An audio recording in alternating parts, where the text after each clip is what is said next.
आप आए और अपना संबोधित रखें। संजीत नारी और मारवाड़ी हीरो फिल्म है 2-3 आप देखो यूट्यूब पर, मृत्युदंड और सड़क से स्वयं और भी काफी है। धन्यवाद सर। सूरतगढ़ की धरती उदयपुर गोदाराम गांव में नायक पंचायत सम्मेलन आज इस मीटिंग के अवसर पर 19 फरवरी 2023 को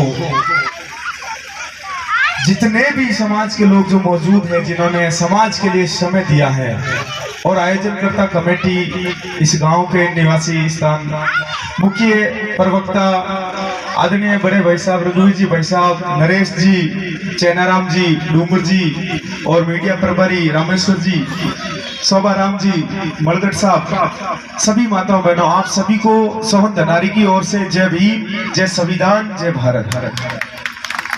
साथियों, सभी प्रवक्ताओं ने विशेष बातें रखी हैं।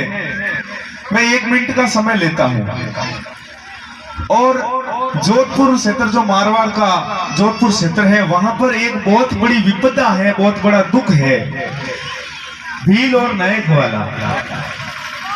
तो इस पर हमेशा चर्चा चलती है कि भाई मुख्यमंत्री से मिलो या सरकार के सामने मिलो और इनको एक करना है। एक करने का मतलब भील है जो एसटी में है और नायक है जो एससी में है। ये त्रुटिपूर्वक हुआ है। ये जब जनगणना हो रही थी तब भील लोग जो थे, जो सक्षम फील्ड के जो लोग थे, उन्होंने अपने आप को नायक बताया और वो नायक एक जाति दर्ज हो गई। अब वही लोग पछता रहे हैं, उन्हें दुख है इस बात का, अगर हम एसटी में होते तो एसटी का कोटा आना खाली रह जाता। इस वर्ग में एसटी की सीटों पर वैकेंसी आती है तो कौन आते हैं? क्योंकि यहाँ के कागज तो सारे एससी के बड़े हुए हैं। तो क्या नायक वर्ग चाहता है कि हम एसटी में जाएं? क्या आप लोगों के विचार हैं कि हम भले नायक रह जाओ लेकिन कैटेगरी हमें एसटी मिले? क्या ऐसा चाहते हो आप? अगर ऐसा चाहते हो तो पूरे राजस्थान के अंदर हम युवा लोग आप सबके आशीर्वाद से एक मोर्चा निकालने का प्रयास कर रहे हैं, जिसके अंदर समूचे प्रदेश के 33 जिलों के अंदर प्रत्येक जिला स्तर पर वो यूनिट टीम जाएगी, यात्रा करेगी, पैदल करो चाहे गाड़ियों से करो, प्रत्येक जिला मुख्यालय पर ज्ञापन देकर सरकार से हम ये मांग करेंगे कि जितने भी जो नायक जाति के लोग हैं उनको एसटी में शामिल किया जाए।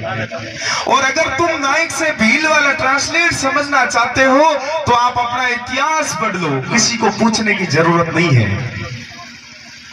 सदियों से क्षत्रिय नाम से राजपूतों और भीलों को मरने के लिए, मारने के लिए आगे रखा था। उस कौम के हम वंशज हैं और भीलों ने हमेशा सर काटे हैं, सर कटाए। चाहे देश की आजादी ले लो, चाहे 1857 की क्रांति ले लो, चाहे कितना ही पुराना इतिहास देख लो, कोई सही वेद पुराण उठा के देख लो, रामायण महाभारत देख लो, इतिहास के हर पन्ने में भील शब्द का जिक्र मिलेगा।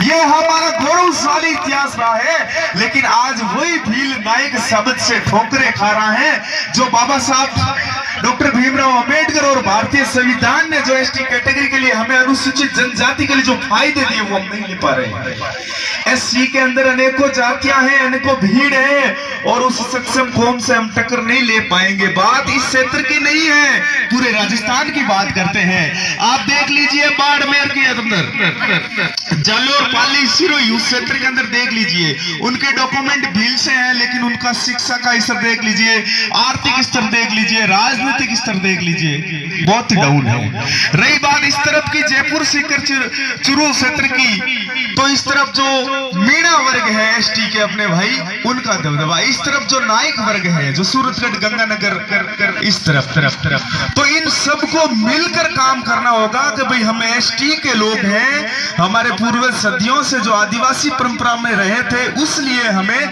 सरकार और ये संविधान स्पेशल सुविधाएं देता है।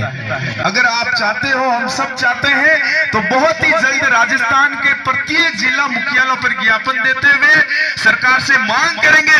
अगर सरकारों ने ये मांग सुन ली तो सरकारों का भला होगा, नहीं तो हम सरकार बनाना जानते हैं तो सरकार गिराना भी जानते हैं। और मैं तुम्हें निवेदन करता हूं कि तुम राजनीति की ओर सक्षम हो जाओ। अरे SC/ST की सीट पर तो वैसे भी अपने भाई को ही आना है, तुम्हें राजनीति करनी है तो जनरल सीटों पर करो। चाहे सरपंच का चुनाव हो, चाहे पंचायत समिति सदस्य का चुनाव हो, MLA सांसद तक का चुनाव हो, तुम लोग जनरल पर अपने भाइयों को खड़ा करो। अगर सरकारें तुम्हें रोकती है तो उनको बोलो हमें ST में लेके आओ। होना पड़ेगा सरकार को, वरना भीम आर्मी जैसे ताकतवर संगठन काम कर रहे हैं। अगर सरकारें काम नहीं करती है तो किसी संगठन से जुड़ लो। खुलेआम सरकारों को झुकाना जानती है भीम आर्मी संगठन। उनसे अगर हम न्याय की उम्मीद करते हैं तो भी हमें कुछ ना कुछ पॉजिटिव मिलेगा। सामाजिक संगठन से जुड़ो ना, कोई पार्टी की जरूरत नहीं है। तो इस बार आप चुनाव सर पर हैं, लगातार 3 साल 2023 में विधानसभा के चुनाव है, 2024 में लोकसभा के चुनाव है, 2025 में जो